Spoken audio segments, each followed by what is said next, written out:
Hello everyone, welcome back to another video. So today we are solving the SandWorm box. So in this box we'll be looking into some encryption stuff. So I hope you guys will enjoy this. As you can see, I just solved this box just a moment ago. So I thought let's create a video on this. Okay, so let me show you the results. I won't be performing any nmap scan today or any directory search, so let me directly show you the results of that. Let's go to the directory CTF. So and this is the IP of the box. Okay, so let me show you cat and map. So there we have total 3 ports open, sorry, the 4 ports open. I'm not sure why this it's showing this port for some reason, the TCP port 8000. But yeah, we will be working on these reports, or I'll say just only the 443 port. So this is the command I use to get the results. Now let's open this, but there's one more thing that I'll tell you guys, that to access this or the port 443, we have to add this SSA.htb in the host file. So let me show you that also. Get etc/hosts. So here's the file, as you can see. No, not a file, but the host name I have edited over here. Let's clear this and let's access this host. So it's running smooth. Okay, so with this I also already performed the disk search also. So let me show you the results of disk search. So these are the endpoints I got. Let's first go with the admin, see what it has for us. But it's taking time, that's unusual. Must be slow because of the other user. There might be some heavy traffic going on. Okay, so we are on admin page. Let's try some default credentials. Admin. I'm not sure if it will be taking that. Yeah, invalid credentials. Let's try admin password. Nope. Okay, so it is running on Flask.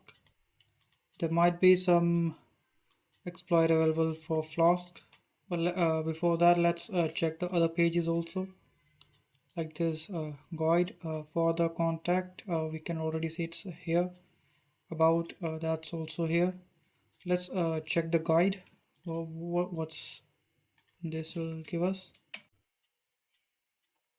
Okay, that's interesting. So I think rather than exploiting a login page,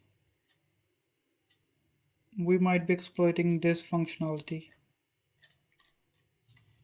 Okay, so this is a PGP encryption demonstration. Practice by importing a public key. Okay, so let's check this key and encrypting, signing and verifying the message.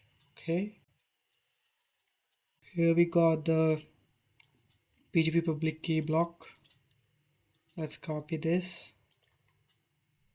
As it's a public key, so I'm not sure we can put it here, but let's see. Okay, it's also asking for the message, but we don't have any message, so let's put it here and see the results. Okay, we got the encrypted message. Let's copy this and paste it here. As it is an encrypted text in the message, so we put it encrypted text over here. Actually this should be like this. First this should be here, then this, and then it should be below this. but I'm not sure who developed this, but whatever. We got the result. So this is an encrypted message for SSA, the Secret Spy Agency, official PGP key of the Secret Spy Agency. Okay, so there is a username Atlas, as like always. User always hold the position in somewhere in the message or uh, anywhere on the domain. So we generally get the username. Okay, so if you can read this, it means you successfully used your private PGP key to decrypt a message meant for you and only you. Gotcha. Congratulations. Feel free to keep practicing and make sure you also know how to encrypt, sign, and verify message to make your I'm not sure repertory complete. I'm not sure what is that. Okay, so there's another verifying signature message. So I believe once we put a key over here and the sign text over here, it should be looking like this, or the message we'll be putting here. So as this is a Flask based framework, let's check if there's any Flask based exploit we can run. Flask exploit nodes, this let's see what they have. I don't see anything useful here. Yep, there's nothing useful. Let's check here. Okay, this is cool. Just some common directories.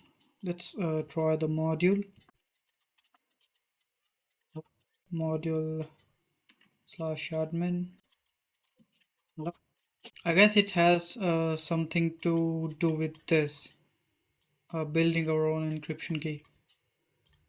Okay, so it has a SSTI, server-side template injection. I think most of the Flask-based framework has this vulnerability in that. So if you're successful, you may be able to exploit with OS command injection. There's a reverse shell, filter bypass, base64 encode. Alternative, we can create a shell script to reverse shell, then this. Okay, this is interesting. I guess we have to create our own ticket over here. So let's create the ticket and see what we can get.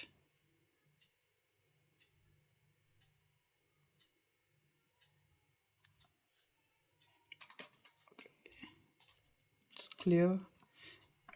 To create the key, there is a tool in market which is, I believe, GPG.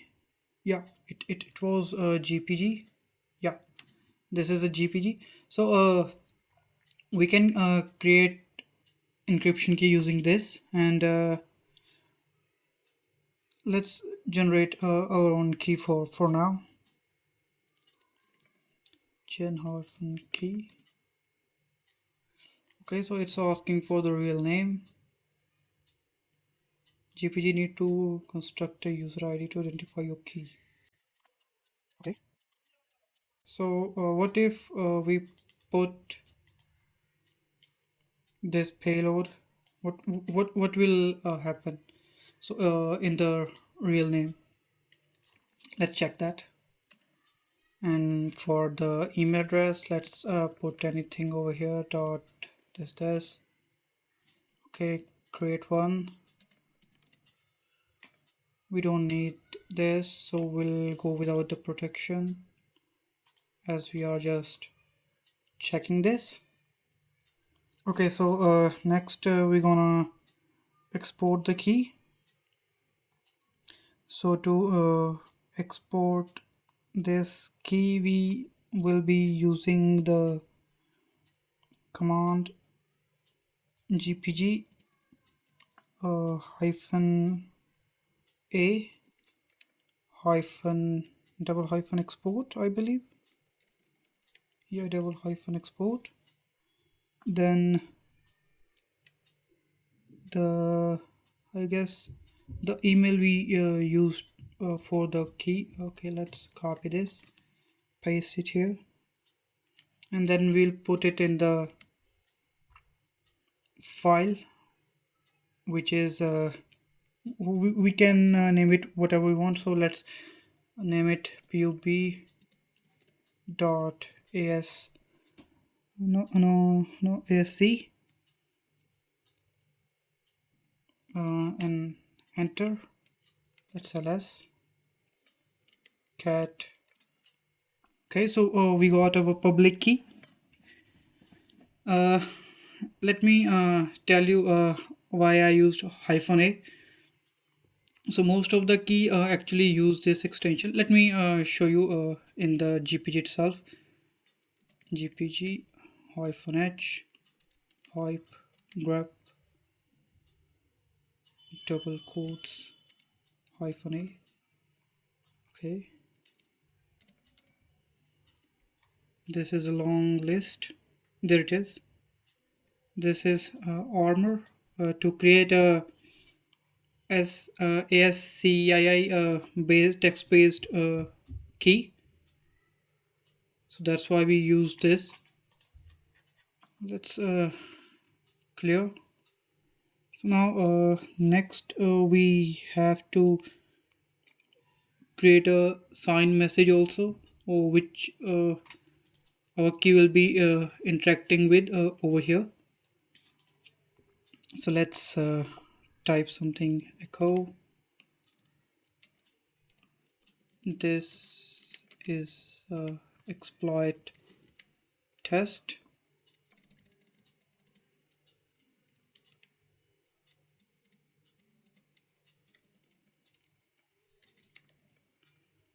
And put this into the message.txt.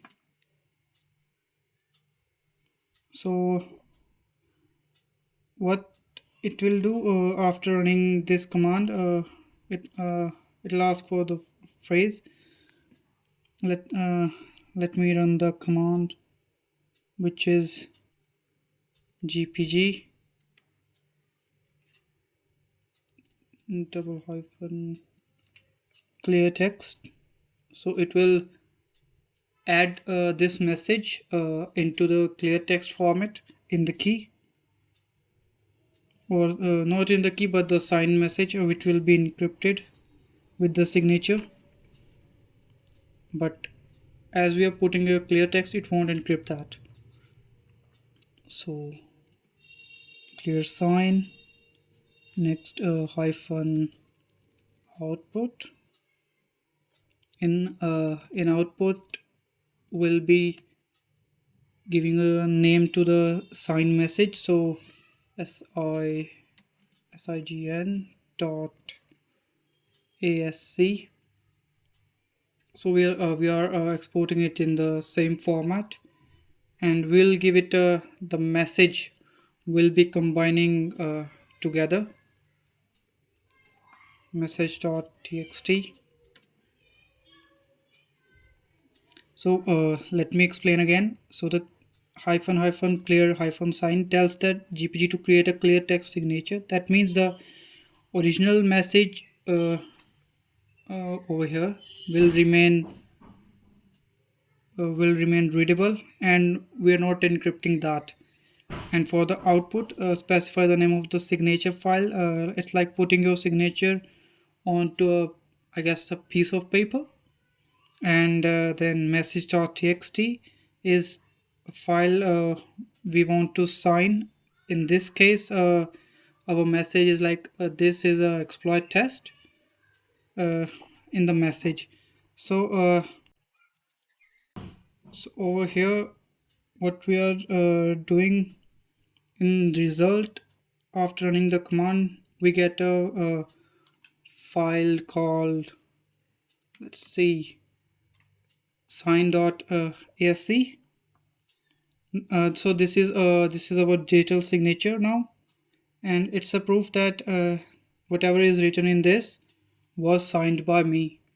Let me show you. As you can see, there we go. It didn't encrypt that message as we were using clear sign. So is it ensuring that it whatever we have written over here is signed by me? So people can use this signature to verify that the message hasn't been altered really or it is really come from me. So the key point here is to show how we can manipulate the real name, fail to execute code, and reveal a potential vulnerability in the application input handling. So let's try both. First we'll copy this and let me put it here. We paste the sign text. Now we'll paste the key also. So please pause the video and guess what would be the result of this exploit as we are running this. So when I click on verify signature, it should give us the multiple of 4 into 2. So answer should be the 8. Let's run. If we got 8, that means it is vulnerable. Okay, so let's find if there is 8. Yeah, there it is. There's 8. Good signature for this username. Actually, this is the username which we have put it. As you can see, good signature from this. We didn't put our real name.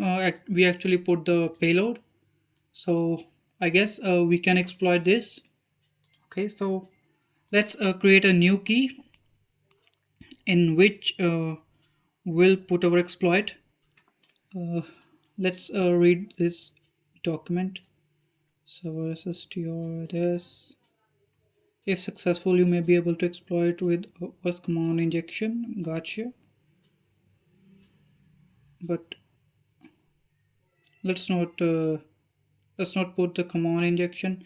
If we can directly take a reverse shell, that will also do. This is okay. So I guess filter bypass base 64 encode. I guess we can try this exploit or the reverse shell. Let's see. What is this holding over here? Let's decode this.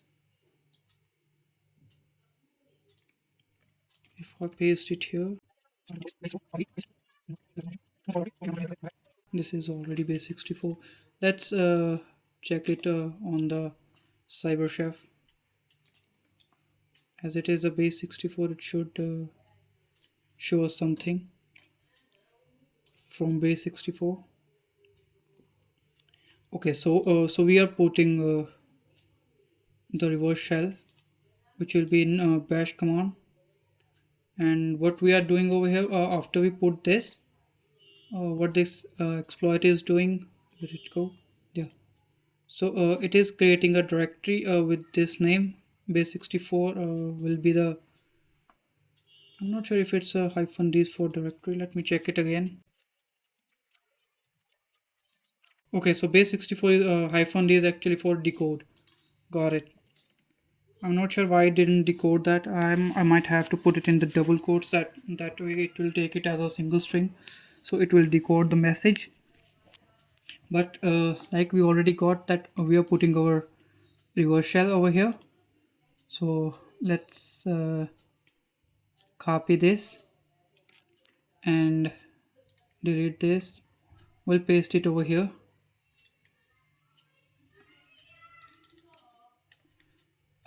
Over there, rather than this IP, we'll put our own IP 33, and for the port number let's use 9001, and we'll convert it to base 64. There we go. and we put this over here, echo. Okay, so now we have our payload ready. Let's paste it over here for backup. So what's it's doing? It is initiating some global variables, I believe, and importing the OS library, and open echo this. Then it will decode the whole message to base 64, and it will not run, but it will give the result into the new bash terminal. Over there it will read it. So once when it will execute, it will initiate a reverse shell for us. So let's create a new ticket, or not a new ticket but new key. Let's go over here and put this payload over here,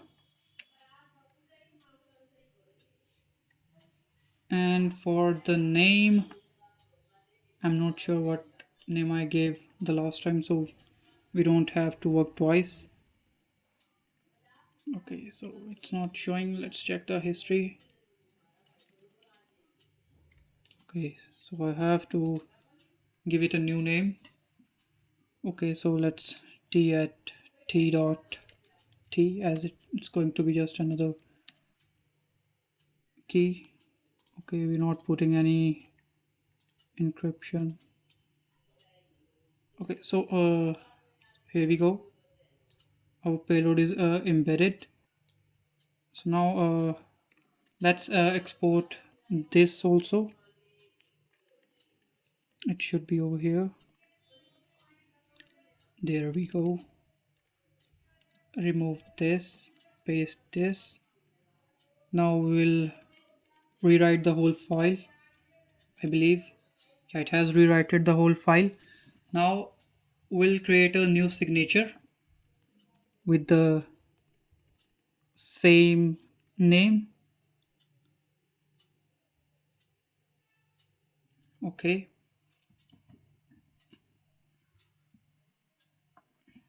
this file already exists. Yes, we got it. So now if we go over here and I clean this, as well as I clean this, and start my netcat over here, -lvp,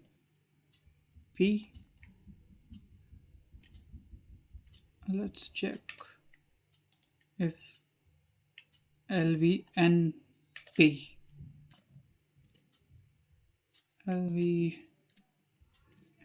space 9001, the port we mentioned in the payload.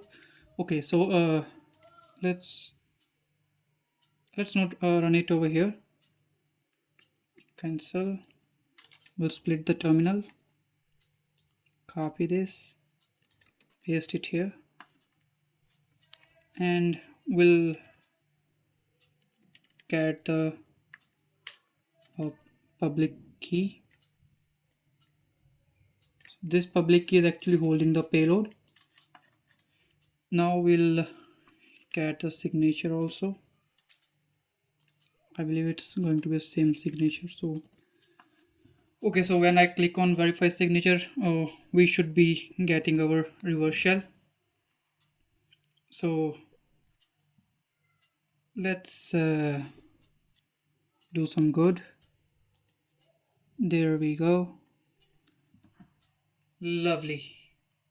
So we got our reverse shell, and you guys might have now got an idea how we got the reverse shell. Actually, there were some people, guys who were asking how we got this reverse shell. So I believe now it's clear. And let's see what this have for us. Okay, so there's an access log, there's a cargo, there's some stuff. Okay, so without wasting time over here, let me tell you what I did next. So actually this is a pretty big box, and this is kind of rabbit hole. We'll be checking all the directories or the files if those contain something. So there are so many files, so let me take you directly to the file which actually has something.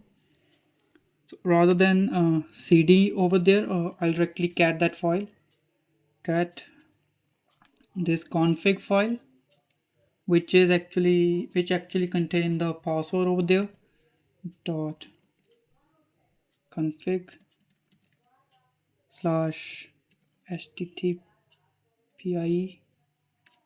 slash session slash, I think it was a localhost. We can't put it over here. It's a localhost underscore 5000 slash admin slash json. Okay, so over here, as you can see, we have authentication password for the silent observer user, and here's the password. So let's copy the password and paste it here, as we already know what is this about. Here's the username. So let's exit from here, clear. The main thing was to get the username. We have already exploited this. So now let's go to the other user, which was silent observer. Actually there was two users. One was the atlas, I guess. Yeah, the other one is the silent observer. So let's cd into the silent observer. Let's close this, not cd but the ssh silent observer at the rate. This is the ip, paste it here, copy this. Now it's asking for password, paste the password, and we should be in the platform. Yep, as I said, we are in. Okay, let's ls. Here we got our user.txt. I'm not opening this, as you guys will solve by yourself, so you can see yourself. So this is how we got our user flag. So from over here we'll be working over privilege escalation. So after getting this, there's a linpace which is a gift for us. So let's run the linpace. Okay, so dot slash linpace. Let's close all these files, as we don't need these anymore, because we have already got what we needed.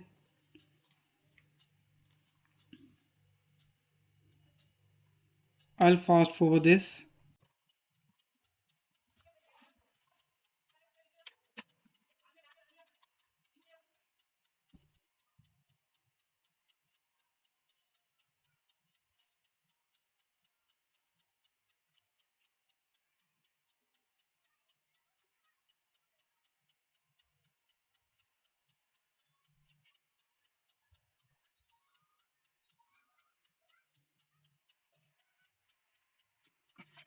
Okay, so we got the output. Over here I started looking for some unusual information. So let's scroll up. Everything is fine over here. So what pinned my interest? This. There are some unexpected files in the slash opt which usually remain empty. And the other one was that there are so many files which are added by user, and these are executable files, and most of them was tipnet. As you can see, there is a tipnet file over here. So from here my interest picked what this file will actually be doing, but I didn't research on this. I hope you guys will be doing it by yourself. If I started explaining this, it will stretch the video, and if you guys want me to explain all the stuff bit by bit, please do tell me so in the comments. So next time when I'll create a video, I'll do the same and will explain you guys all the scratches, and do put likes.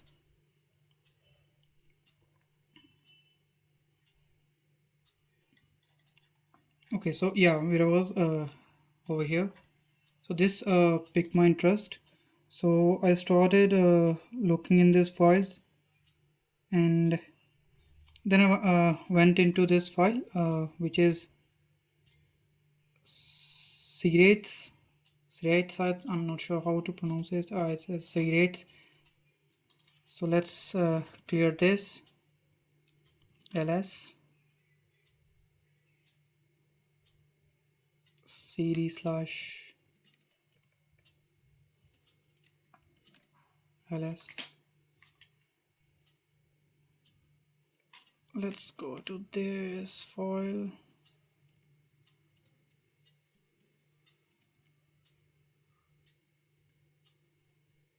cd logger ls cargo.log cargo.toml source and target. Let's check the source. Then I actually what I checked is the source,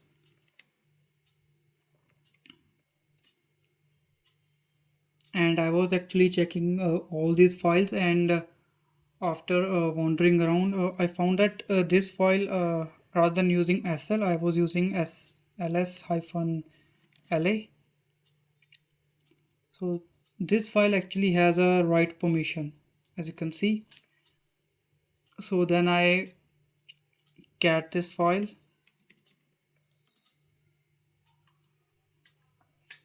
There I found that it is using some functions, public function, where it's calling user string, query, and justifications.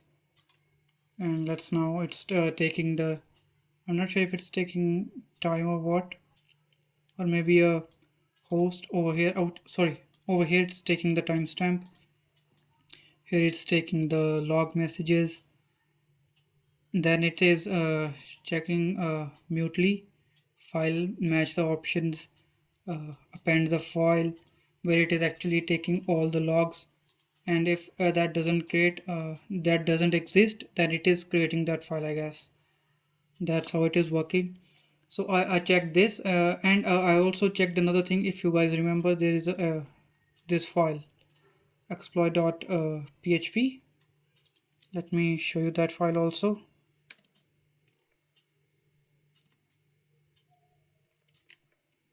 Cat exploit.php. So there is also one thing that we'll be working on, that is FireJail, but we don't have any use of this right now. So let's clear this. So after going into that folder, let's go back there. Opt logger source over here, ls. I just copied it and pasted it into the Google. Let's get lib. So I copy this and pasted it over here. Let's remember the password, and we can leave it. Password is quite like the Win22. Let's close this. Okay, so people have already put it the write-ups. We won't be checking that as we'll be doing it by ourselves. Let's okay, so here's something. Rust programming language, and this also. Let's open these two. Yeah, so over here, both kind of seems kind of same. So over here, I started reading documentation. Actually, there is another thing I found in this. Let me show you. Which wasn't over here, but it was in this file. I'm not sure if it was in this file. Yeah, actually it wasn't in this file, but let me take you there. cd ls, I guess it was cat exploit, not this one. We'll be going to another user slash home atlas ls. So we'll look in these two files.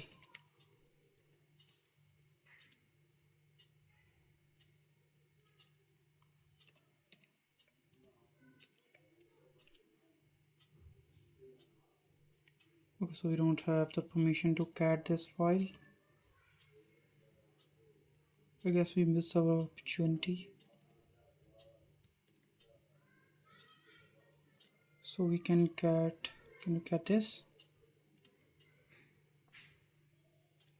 So this is a different file.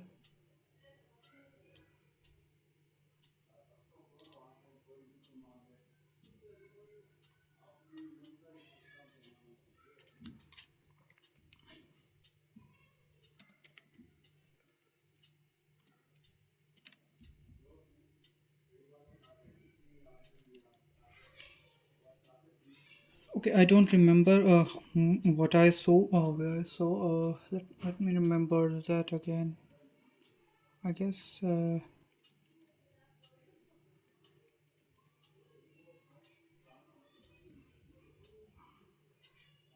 it was over here. Let me cd slash.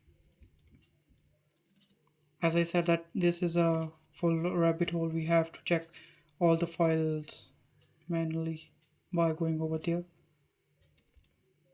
Let's see, tipnet ls, then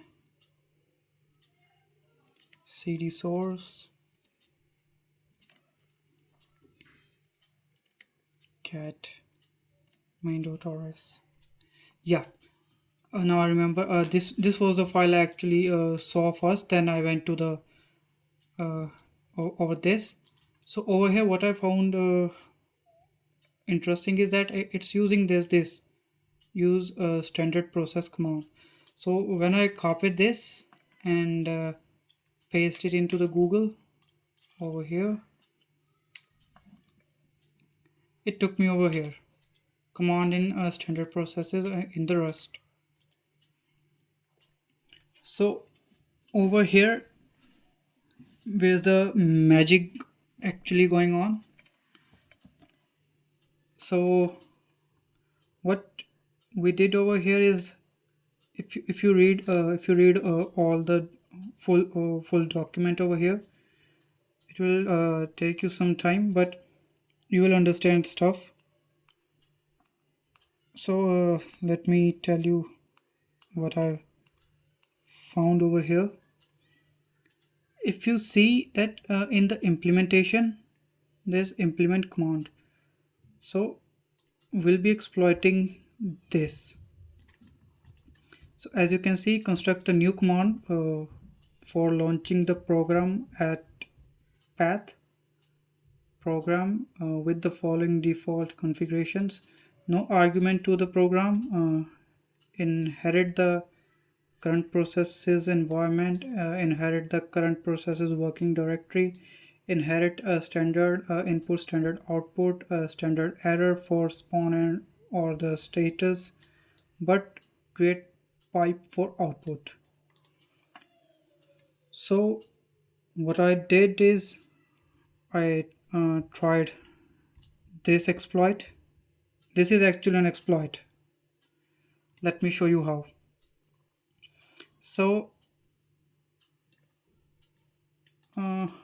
after we go into this, let's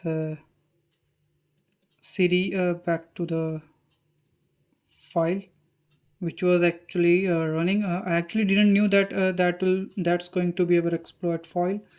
So and that's the only file actually has the write permission over there, and this is I believe some sort of cron job. Well, it's not showing it as a cron job, but this is the process which is running right after some time. So let's clear this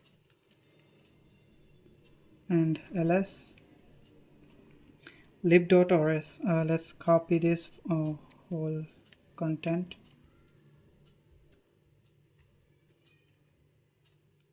So over here we copy this, split it. Now we go to nano lib.rs.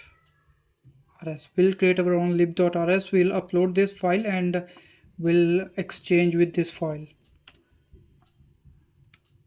Paste it here, and we're not going to run this, but we'll copy this and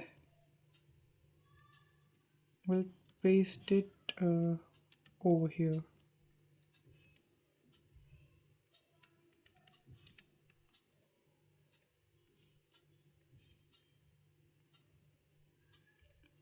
Sorry, I messed up.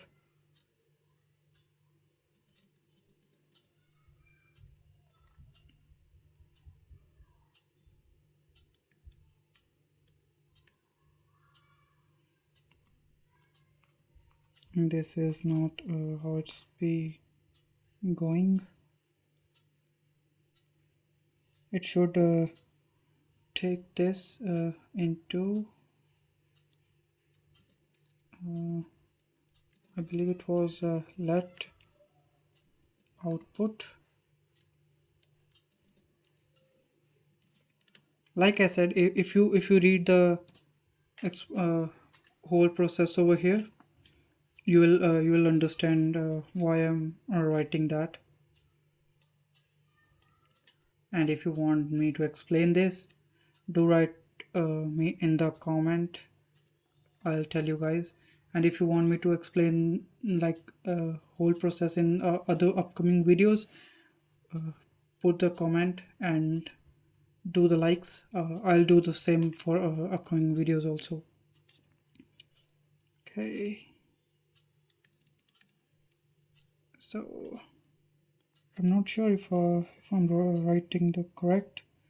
Rather than doing the ls, we'll be calling the bash, and over here we paste it.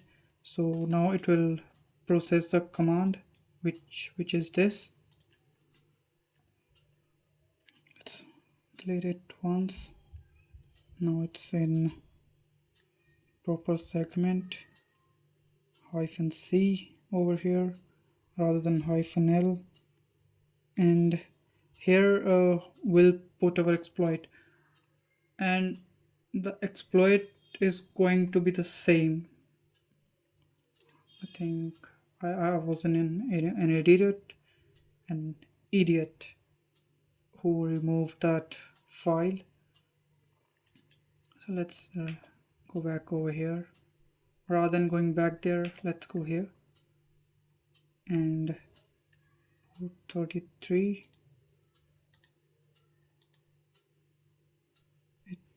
it was bash. Let's convert this into bash. So we'll put this into this argument, and rather than spawning it, we'll be taking the output. And for the last one, except failed to start. This will do, but I don't think we even require that, but we'll complete the process. So Control X, Y, enter. So now we have our new payload, or the new program which will auto run. So let's start the Python server and we'll call this file over here. Not sure if it's still over there. ls. Yeah, it actually automatically removes and restart the file. So if we do this cd, we already have a path, and run python 3 -m http dot server serv.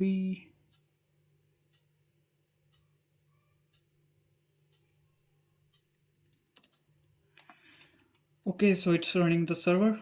Now let's wget the file.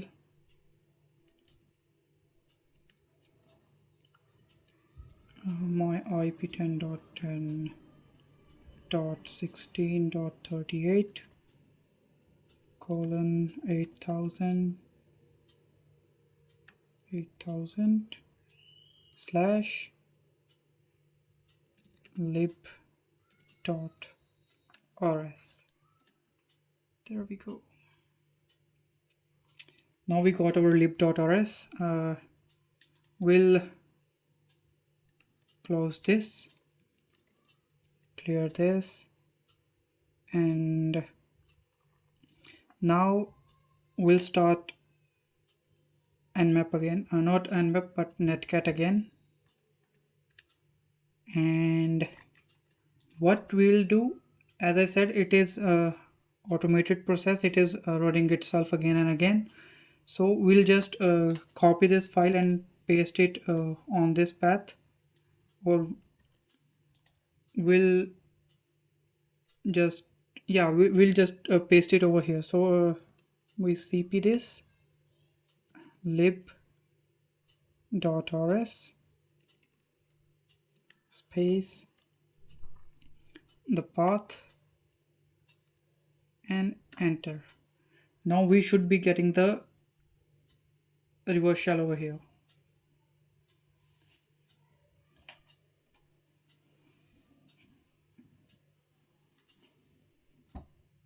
By any moment, I guess. Or have I made any mistake?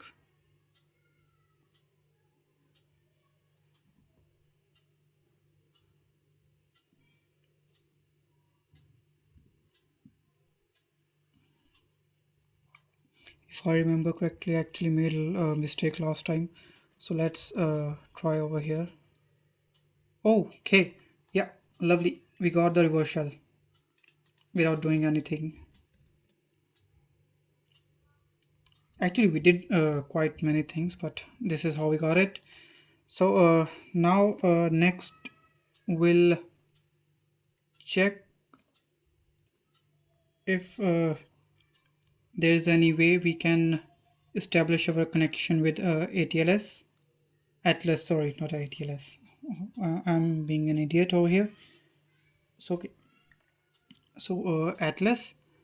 So now what we'll do, we'll add our own SSH key to get a shell or start a SSH connection. So let's split this screen. I'm not sure if we still need this. I guess we might need it.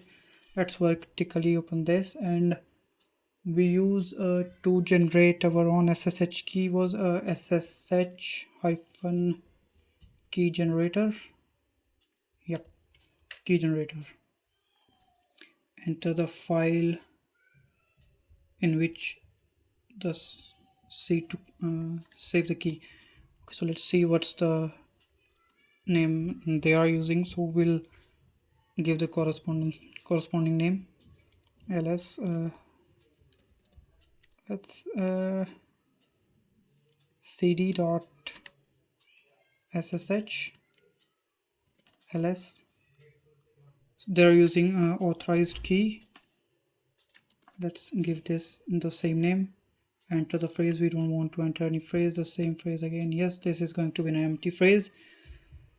Okay, so let's ls.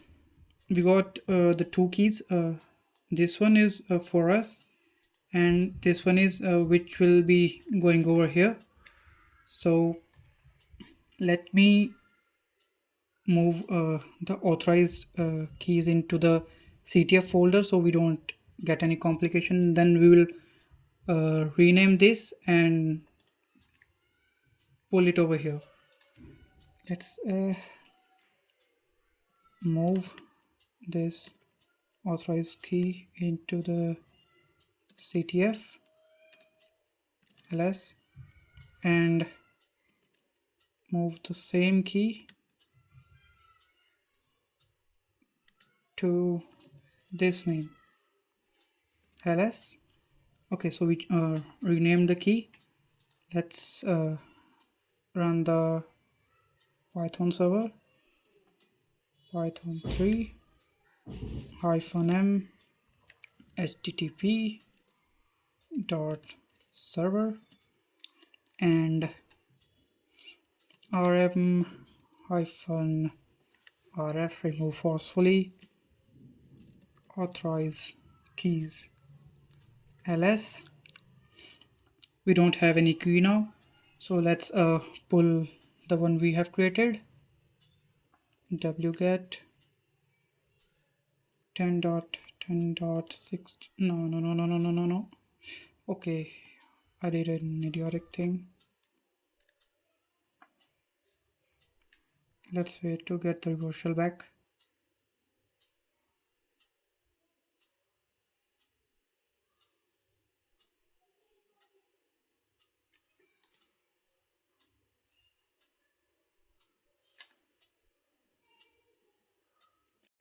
Okay, so we got our reverse shell back.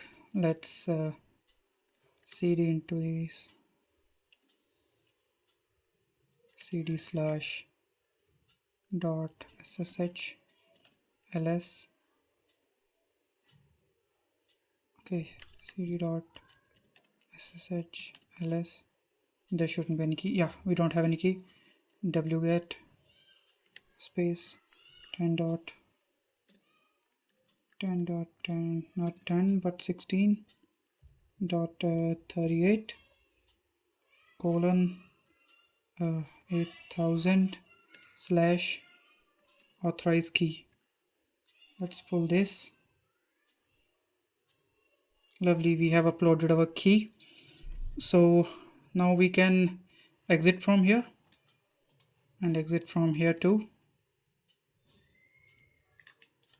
Let's collapse this, Control C, clear this, collapse. Now we can directly connect with the server from here. SSH at, I believe it was Atlas at, not this,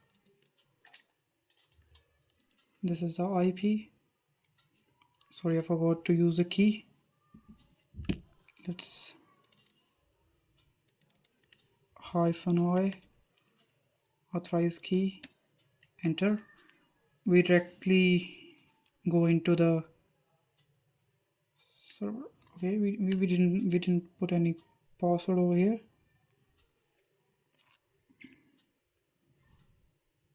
I think that's ATL. Okay, so it was ATLAS, not ES.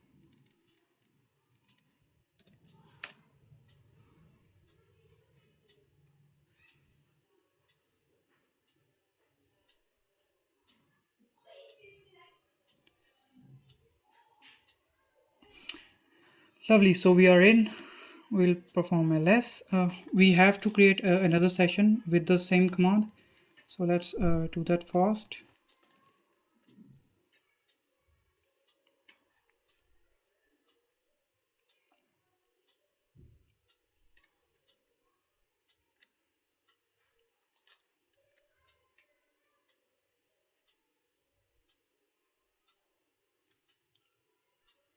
Okay, sorry. cd CTF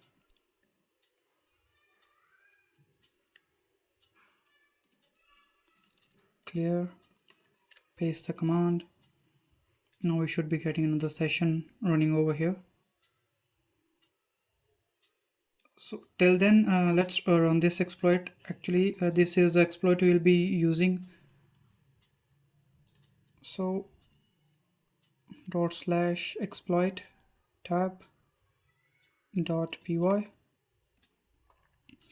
Now this is actually a FireJail exploit. You will be able to learn regarding this on internet. So to get a root, we just have to copy this. So it will kill this process over here.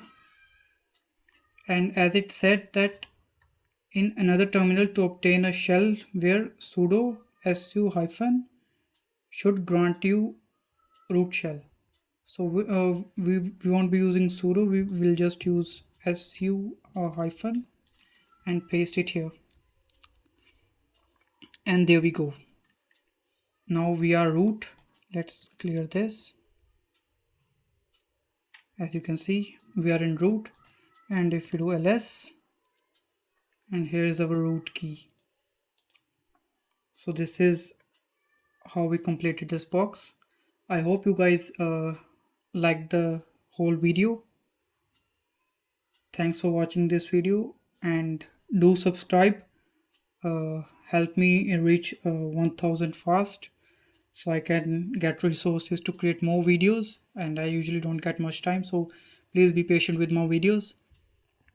And do give your like, and I have already said twice, if you want me to create a whole descriptive video where I'll be explaining everything, so do tell me in comments. I'll do that from now on, and thanks for watching.